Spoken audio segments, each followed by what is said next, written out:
every story appears ordinary till you see the core side of it. And what you're looking for is a story behind the news. We bring it to you from Lagos, the commercial capital of Nigeria. Giving you all sides and political stories round the clock. Every detail from the start line to the final whistle. CoreTV News, expanding your view.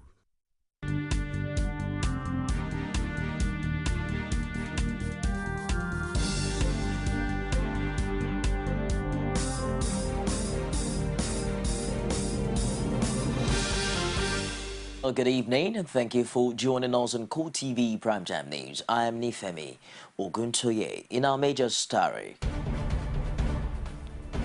Police Affairs Minister Jalil Adeshina blasts ex-President Olusegun Obasanjo over his utterances on the Goodluck Jonathan administration.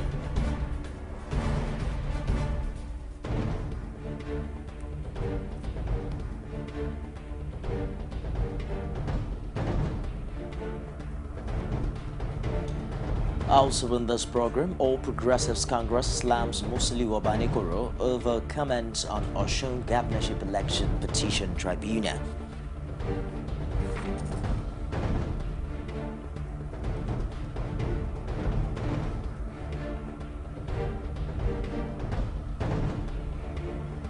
The Independent National Electoral Commission redeploys 37 resident electoral commissioners in preparation for 2015 general elections.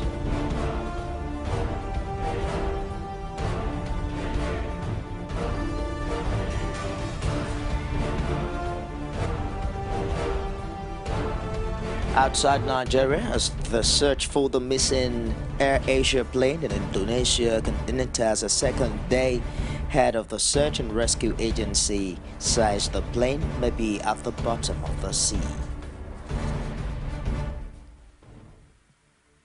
Thanks for joining us again. Critics of President Goodluck Jonathan may end up in jail now if the threat of the Minister of Police Affairs, Jalili Adeshina, is anything to go by. The minister, who spoke on the sideline of the launch of a book in Lagos titled Watch the Watcher, also slaps former President Olusegun Obasanjo for attacking President Goodluck Jonathan and some prominent Nigerians in his recent book, My Watch, whose publication has been stopped by a court order. Watch the Watcher, written by political activist Yinka Odumake, by its title, is obviously directed at Obasanjo. Oluwaseyi Adegoke was at the book launch in Lagos and brought back this report. Former President Olusegun Obasanjo will by now be wondering at the level of attention being generated by his controversial book, My Watch, presently undergone by a court order. The latest in the gang of critiques of Obasanjo's book is political activist Yinka Odumake, whose book, Watch the Watcher, chronicled the Obasanjo's years as military and civilian leader. This much may have been said by the reviewer of the book, Godini Dara, who, without mincing words, described Obasanjo as a pot, calling the kettle black. He is motivated to write a book to challenge exaggerated claims of heroic grandeur and accomplishments made by the former president. He hoped that the book will add to the collective memory scars of Nigerians so that they do not suffer the disease of amnesia, which encourages unworthy public men and women to act with impunity. The occasion offers the perfect opportunity for sympathizers of President Goodluck Jonathan to take a shot at his critics, especially members of the opposition. Chairman of the occasion, Olusegun Oshoba, branded Obasanjo a liar and added that Watch the Watcher was intended to correct all the anomalies and misinformation in My Watch. It's an event to put the record straight. Many aspects of the book written by President Obasanjo needs serious correction. Like I said, he was at the center of all the negotiations to broker a political agreement between an Alliance for Democracy and PDP in 2003. And for him to say that he didn't know nothing about it, I totally disagree with. For his part, Minister of Police Affairs Jelili Adesina did not disappoint his principal when he took Obasanjo to the cleaners before journalists. The type of the leader called Obasanjo is a man that speaks between two cheeks. Anything he does in this country, he believes is the best. He's the only saint we have in this country to himself, when Jesus himself never called himself a saint. But Obasanjo will always open his mouth and say all sorts of things. And like I said, there are so many people that are more clever than him, and those are the people whose turn they want to use him now to capture power. But I know the masses of this country will not allow such things. But he appears not done, as he fired a warning to politicians and others he accused of trying to foment trouble ahead the 2015 general elections. And I'm warning anybody who make any inflammatory statements, who say anything that is mutinous, will be arrested and prosecuted. They should stop the drum of war. For those wondering at the aptness of the title of the book, the author, Yinka Odumakin, says fate may have worked in his favor, especially at a time when the ripples generated by Obasanjo's book are yet to die. Among many of our past leaders who have had the opportunity to do the right things for this country, but only remember about such right things only when they leave office. So when I got notice that Obasanjo was on this familiar stuff again, then I just had to quickly pour those ideas on paper so that you can nudge, like I said, our country back into consciousness to know that, look, we should stop calling a thief a chief, you know? So it's to rev us back to life, to know that, look, we should begin to hold people accountable for their actions while they're in office.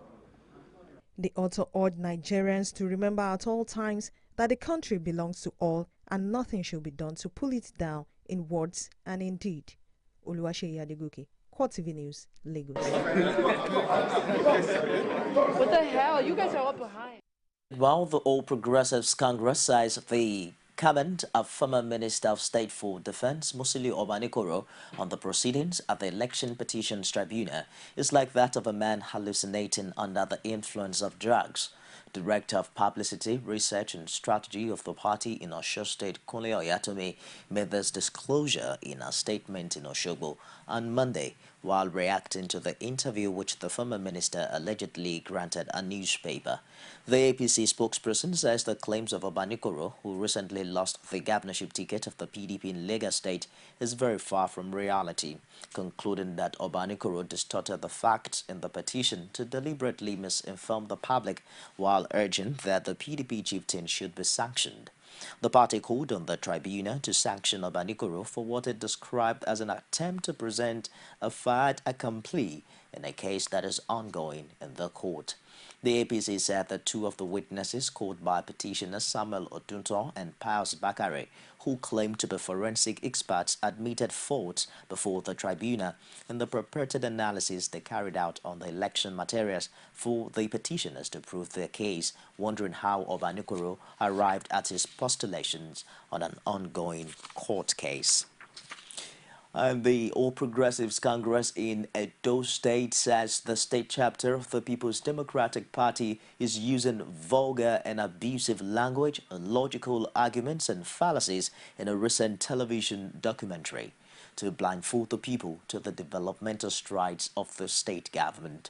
Publicity Secretary of the party in the state, Godwin Irao, said in a statement made available to journalists in Benin, the state chairman of the PDP, Dan Obi, is using false pictures of the previous administration in order to create disbelief that the Governor Adams Oshomole administration had transformed basic infrastructure in the state. He also described as insultive to the state governor the allegation that an office of the governor's mother had been created by the state. But the PDP, in a swift reaction, also argued that the said documentary is aimed at exposing what it described as the lies and deceit Oshomole has peddled to Nigerians. The gubernatorial candidate of the All Progressives Congress in Kaduna State, Nasir El-Rufai, on Monday received the endorsement of over 5,000 people living with disability in the state. The Convergent Kaduna, under the umbrella of Joint Association of PWD from 23 local government councils, to identify with the governorship ambition of the former FCT minister. Speaking at the occasion, El-Rufai said he was pleased with the endorsement because people living with disabilities constitute a large chunk of the electorate. The APC gubernatorial candidate added that he never supported the idea of persons with disability begging on the streets, while promising that if elected, he would take steps to ensure better life for disabled persons in Kaduna State. Vice President Namadi Sambo says he would deliver over 2 million votes to President Goodluck Jonathan in his home state, Kaduna, in the February 14, 2015 presidential election. He says this feat would be achieved by virtue of the overwhelming support of the People's Democratic Party enjoys in the state. A statement by his spokesman Umar Soni on Monday quoted Sambo as speaking during a meeting of the Kaduna State chapter of the PDP held at the Hassan Usman Casino House, Kawo in Kaduna. Sambo was further quoted as saying that he expects 100% victory for the party's candidates in other elective posts, including that of the governor. Meanwhile, the People's Democratic Party, the PDP, says it's proud of the achievements of the Jonathan administration in the education sector in the last 4 years. Party spokesman Olisa Metu gave the commendation in a statement issued in Abuja. PDP noted that it came to that conclusion after reviewing the gains and challenges of the sector, side by side the contributions of the incumbent administration. It insisted that President Jonathan deserves commendation for improving financial allocation within the period under review. The Independent National Electoral Commission, INEC, has redeployed all 37 resident electoral commissioners ahead of the 2015 elections. The commission posted the new postings on its website and indicated that all handover formalities have to be concluded on or before Wednesday, December 31st. Some of the highlights include the redeployment of Mike Guinea from Delta to Edo State, Rufus Akeju from Lagos to Oyo, while Akin Rebi is now transferred from Ogun to Lagos State. The new rec in the FCT is Jacob Jatau, who until now was in Nasarawa State. The December 29 deadline set by INEC, however, for political parties to substitute the names of presidential candidates has elapsed. The commission had set the date to enable parties change their candidates if necessary.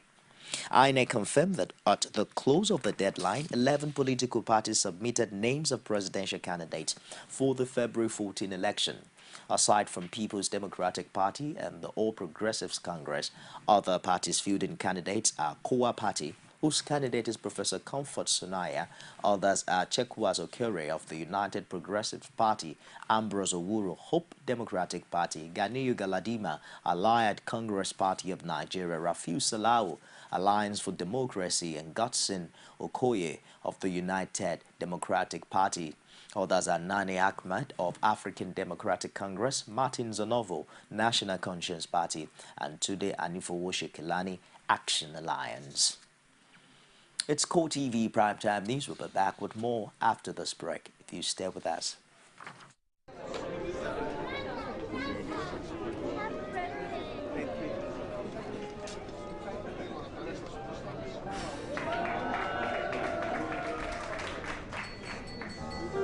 Happy birthday to you. Happy birthday to you. Happy birthday, dear Professor. My former students. Happy birthday.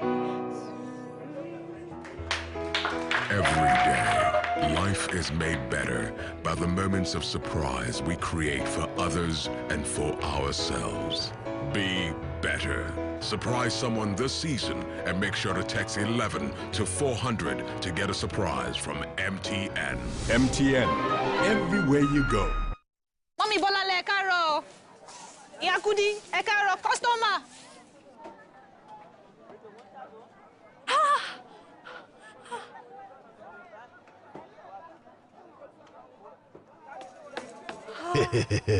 Make we dey always follow our conscience because they tell us the correct thing. I suppose Sabi waiting good. Do the right thing. Let's change the way we think.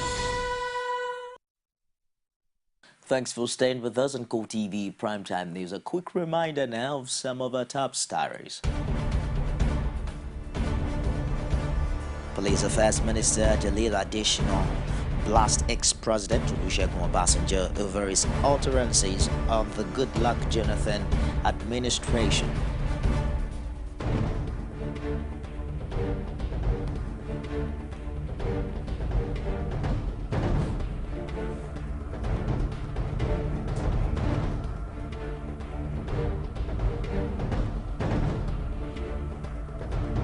APC slams Musiliu Obanikoro over comments on Osun governorship election petition tribunal.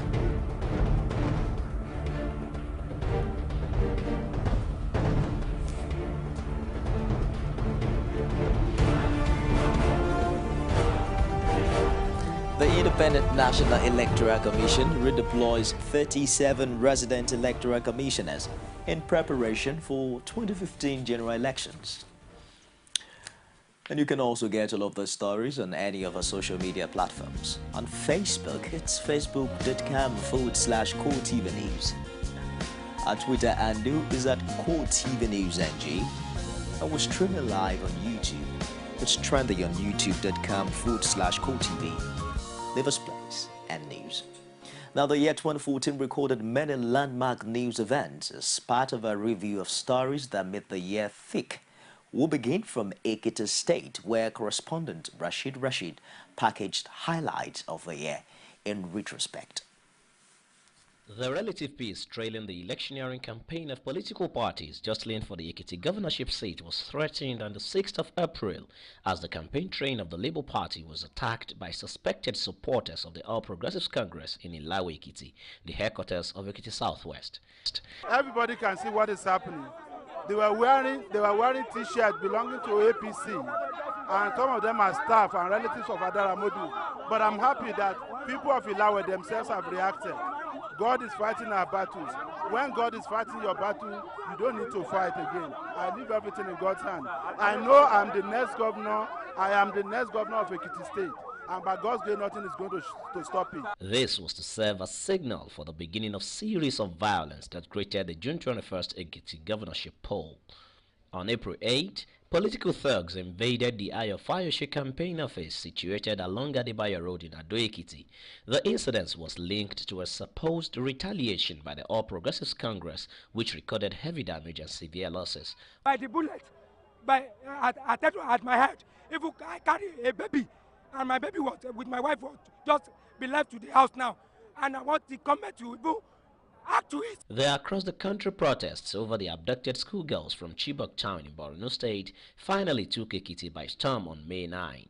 The wife of the former governor of the state, Bisi Fayemi, led the protest, comprising women from various interest groups across the state. We have come to you to kindly pass on a message through His Excellency the Governor to the President of Nigeria, President Goodluck Jonathan, who is the Commander-in-Chief of Armed Forces and who has direct responsibility for our safety and well-being. We would like to implore Mr. President to expedite action to ensure that our girls are brought back home. As the June 21st governorship election draws nearer in Ekiti, one of the political moves that added color to the poll was the unification of former governors Kayode Fayemi and Segun Oni on May 23rd. The latter crossed from the PDP to APC after a protracted tribunal battle between the two that lasted more than 3 years. Who is in a better position to give Ekiti the kind of future, the kind of clout, the kind of recognition that we want to our people? That is why we are doing this. That is why we are doing this, and I want to beg everybody, if you're in Ekiti, wherever you are, ask yourself, what legacy do you want to bequeath to your children? Let people know that our politics is politics without bitterness, and that this is a lesson that we want to render to Nigerians particularly, that Ekiti is the model for politics of non-violence, for politics without bitterness, for politics based on issues and character. Less than 24 hours after the PDP rally led by President Goodluck Jonathan, the All Progressives Congress rally organized to sweep the feet of the PDP on June 8 was disrupted by a mobile police force led by the Mopol commander in the state, Gabriel Salankere, a Bayelsa-born assistant superintendent of police. Trouble started when the procession of the APC got to Ijigbo roundabout, where they were accosted by mobile police units which tear-gassed everyone, including journalists. The then governor, Fayemi, was also not spared the confusion that followed the release of the tear gas and gunshots into the air when he arrived at the scene. The following altercation ensued between the governor and the commissioners of police in Ekiti. Felix Uyana, Commissioner. Chief security officer of this state, and you are attacking senators. You have killed somebody. You have killed somebody here. No, it's not. Who are you defending? Whose interest are you protecting? You are going to cause trouble in this country. No. Whose interest are you protecting? I cannot be defending. You're making me up here. I'm sorry about that. We were holding. And on the 22nd of June at about 6 a.m., the Independent National Electoral Commission in Ekiti announced the candidate of the People's Democratic Party, Ayo Fayoshe, as the winner of the election. Fayoshe polled 203,000 votes to beat other contestants. Olukayode Fayemi of APC scored 120,433 votes. Bamidele Michael Opeyemi of Labour scored 18,135 votes. Odele Peter Fayoshe of PDP scored 203,090 votes. Peter Fayoshe of PDP, having satisfied the requirements of the law and scored the highest number of votes, is hereby declared the winner and is returned elected. And then, the famous speech of the then governor, Kayode Fayemi, conceding defeat and congratulating Fayoshe for his victory at the poll. Yoko Ekiti Kete.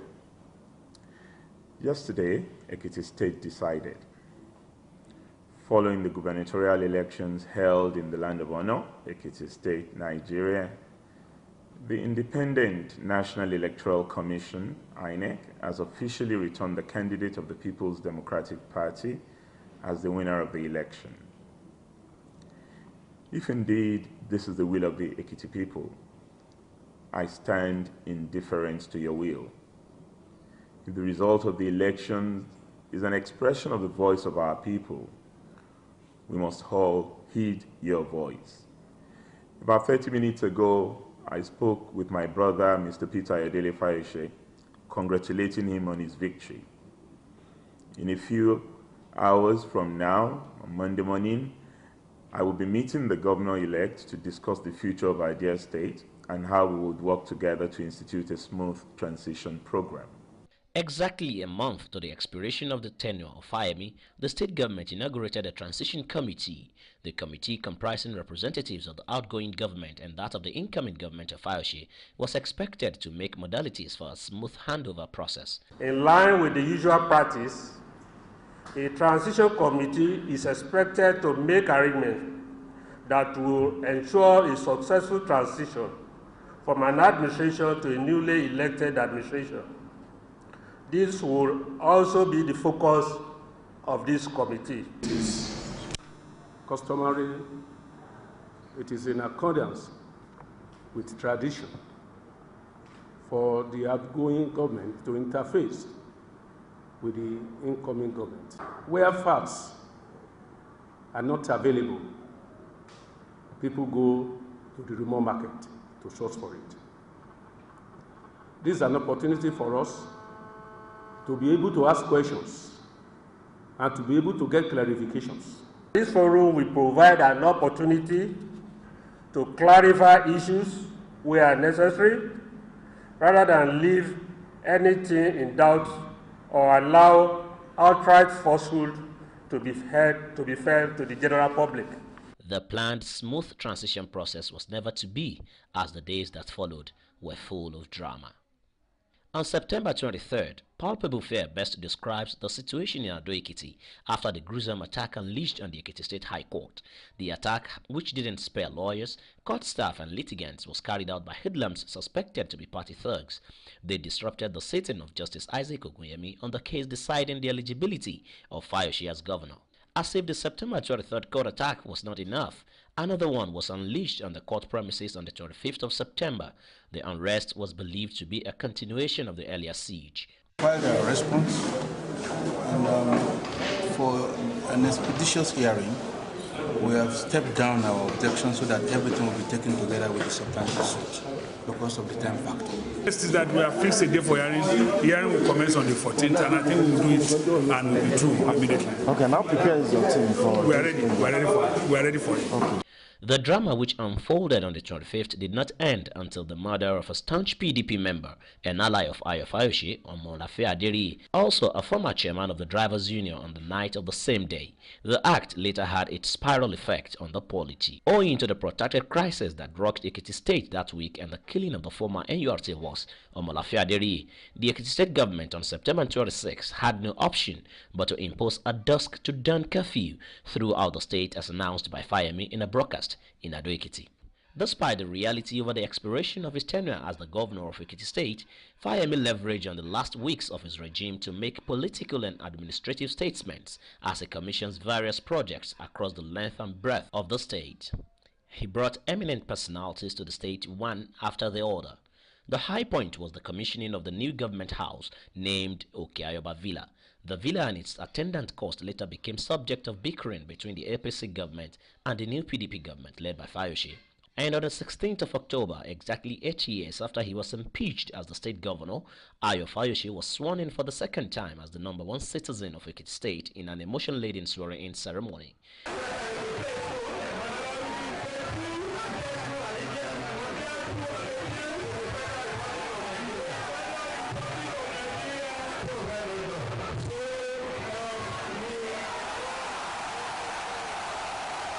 On November 7, Ekiti State once again was in the news, this time around from the House of Assembly as the 7 People's Democratic Party lawmakers made plenary sitting amidst watertight security.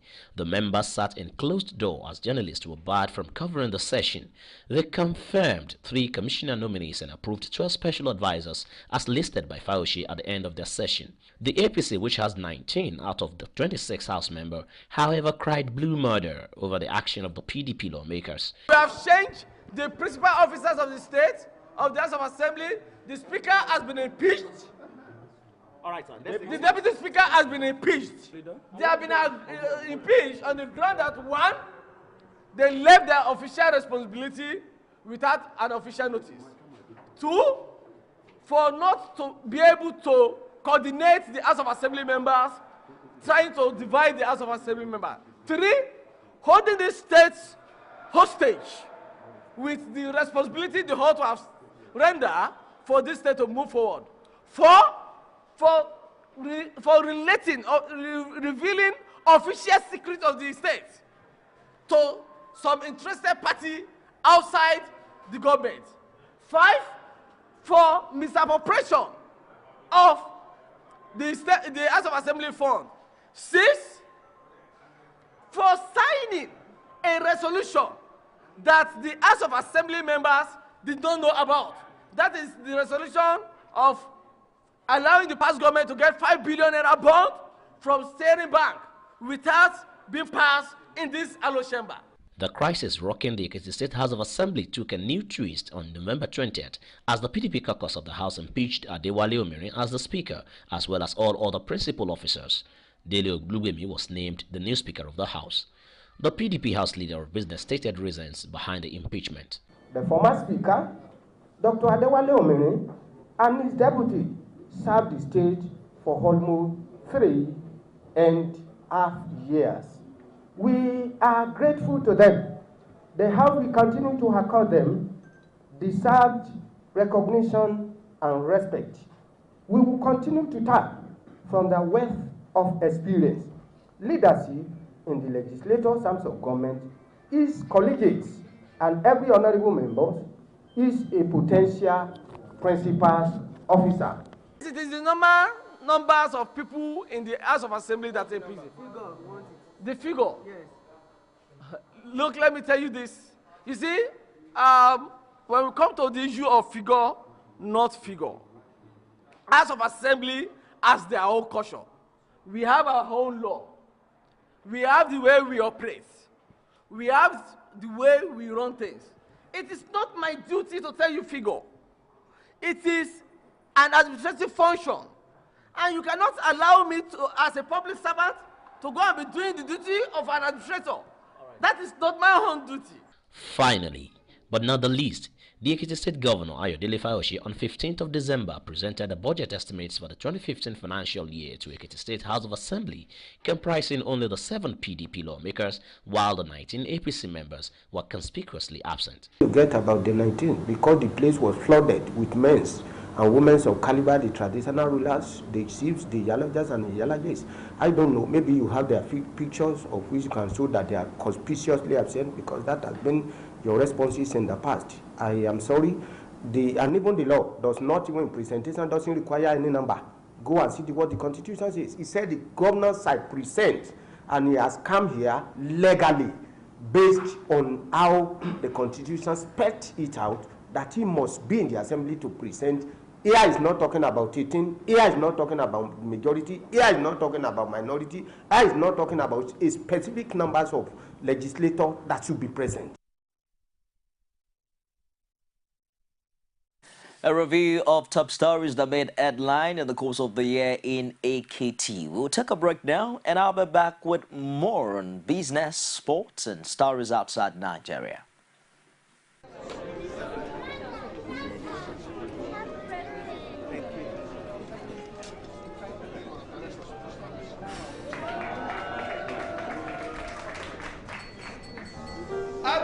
Happy birthday to you.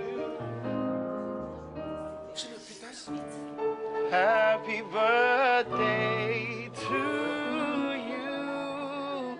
Happy birthday, dear Professor. My former students. Happy birthday. Every day, life is made better by the moments of surprise we create for others and for ourselves. Be better. Surprise someone this season and make sure to text 11 to 400 to get a surprise from MTN. MTN, everywhere you go.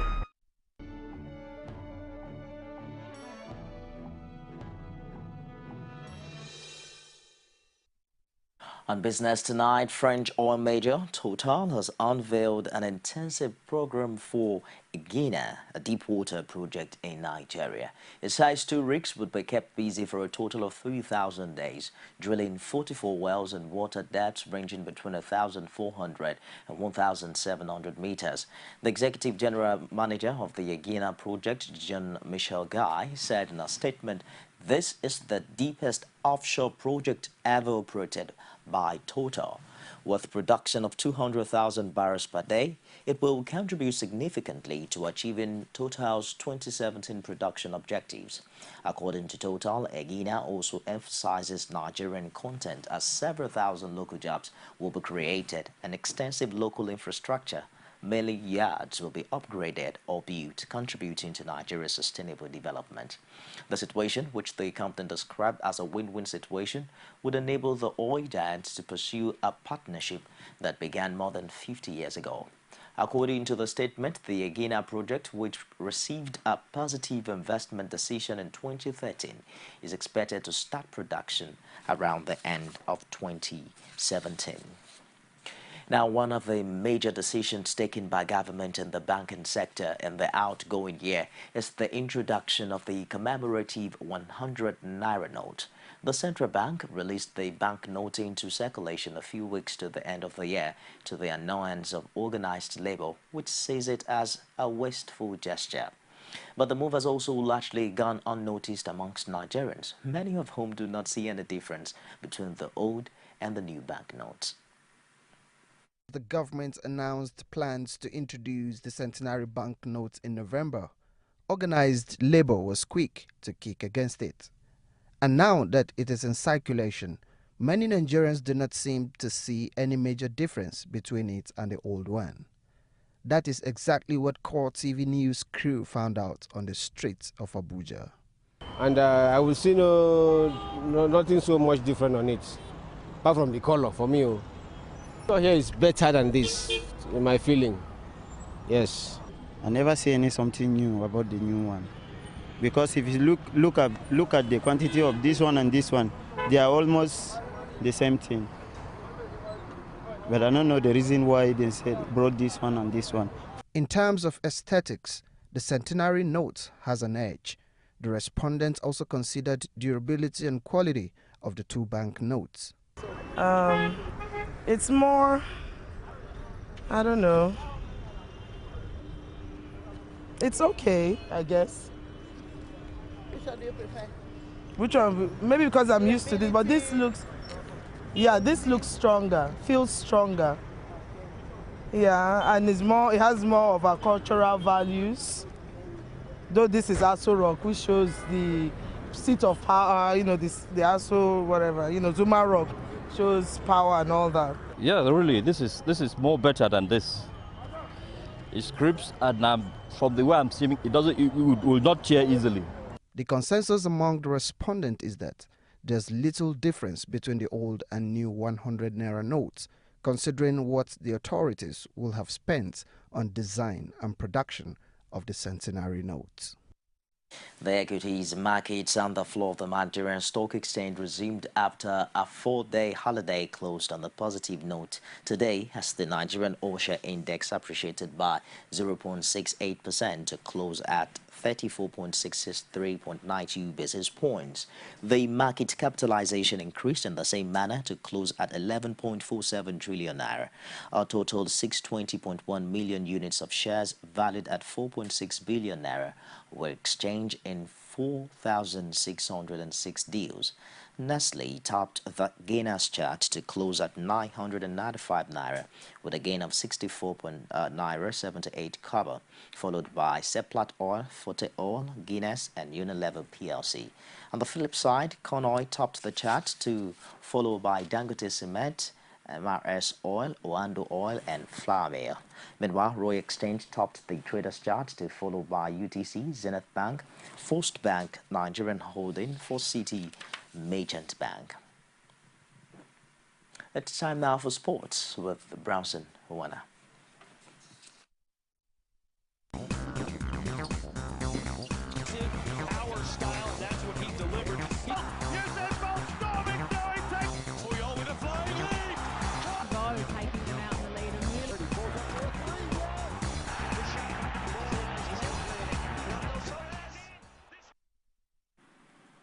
Thanks for joining me on our sport news tonight. I am Brownson Owana. We begin the news with the African Cup of Nations. Ghana coach Abraham Grant will arrive in Ghana on Tuesday to begin preparations for the 2015 African Cup of Nations.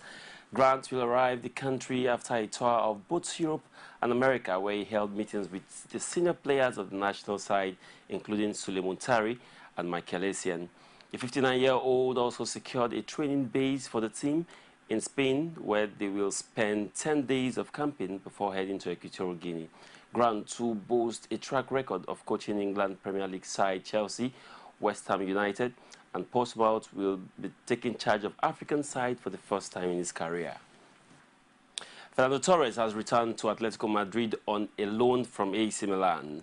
The striker made his debut for Atletico as a 17-year-old and scored 91 goals in 244 appearances before leaving the club in 2007 for Liverpool.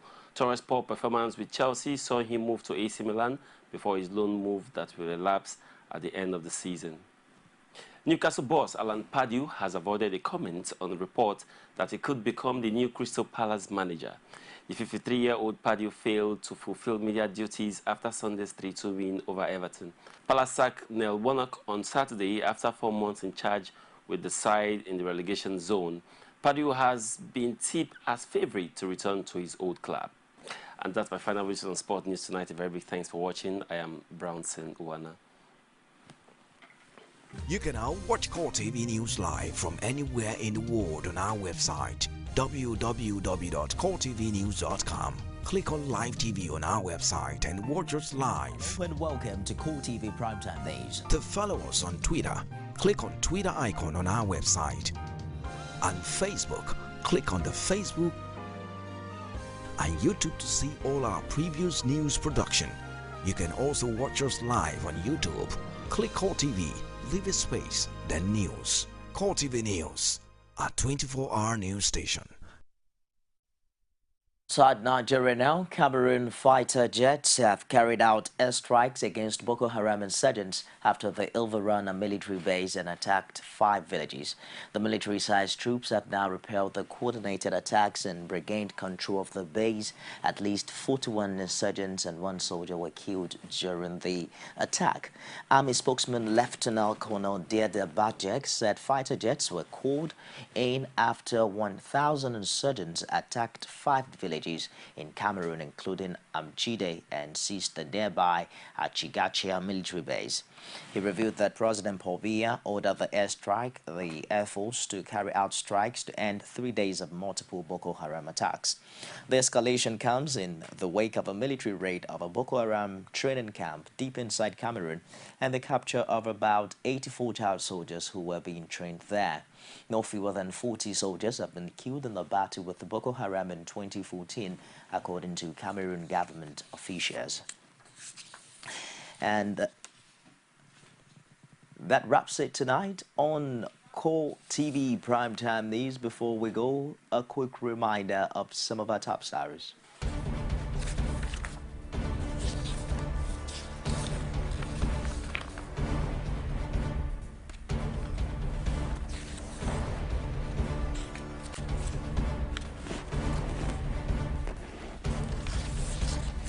Reported that Police Affairs Minister Jalila Adesina has blasted ex-President Olusegun Obasanjo over his utterances on the Goodluck Jonathan administration.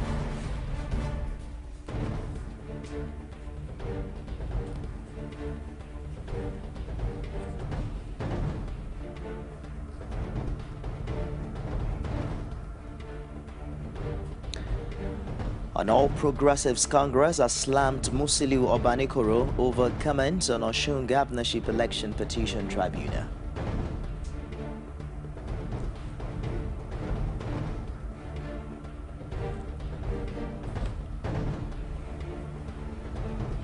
And the Independent National Electoral Commission, INEC, has redeployed 37 resident electoral commissioners in preparation for the 2015 general elections. And on behalf of everyone here, it's good night. Thank you for watching. I am Nifemi Oguntoye.